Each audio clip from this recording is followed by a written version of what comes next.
سەرژمێری کەرکووک و گەڕانەوەی خەڵکە ڕەسەنەکەی بۆ شارەکە و خۆ هەژمارکردنیان لەو شارە نیگەرانی عەرەب و تورکمانی بەدوای خۆی داهێنا و داوا دەکەن هەرچی زووە پرۆسەی سەرژمێری لە کەرکووک ڕابگیرێ. لە وەڵامی پرسیارێکی پەیامدا ڕێبوارتەها پارێزگاری کەرکووک وتی ئەوەی پێناس و دەفتەری 57 نەبێت ناتوانێت لە شارەکە خۆی تۆمار بکات، هەر بۆیە تەواوی ئەو کەسانی هاتوونەتەوە خاوەنی پێناس یان بەڵگەنامەی کەرکووکن.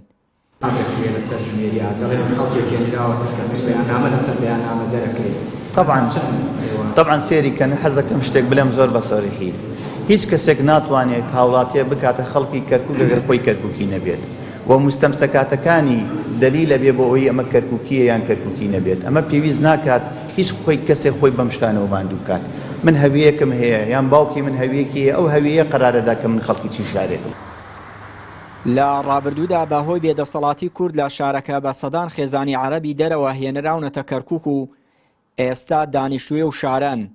بۆیە ئێستا بە گەڕانەوەی بە لێشاوی کوردی ڕەسەنی شارەکە بەشێک لە عەرەب و تورکمان نیگەرانن.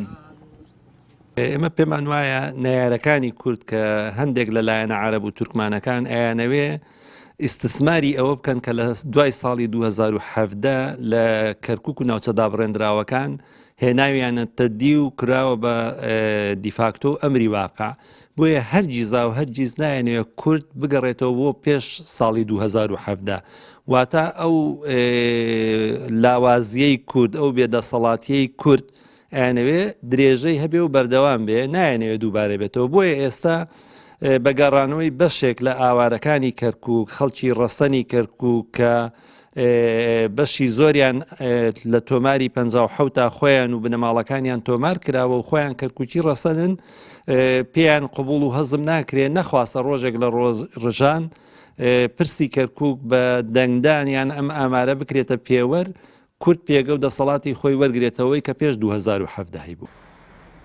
لە پرۆسەی تعریبدا بەدەیان گوند و ناوچەی کوردنشین لە کەرکووک دابڕێنران و هەزاران خێزانی کورد گوازرانەوە کۆمەلگا زۆرە ملیەکان و ئێستاشی لەگەڵدا بێت نەگەڕاونەتەوە ناوچەکانی خۆیان لە بەرامبەردا سەدان خێزانی عەرەب هێنرانە شارەکە و کراونەتە خەڵکی کەرکووک.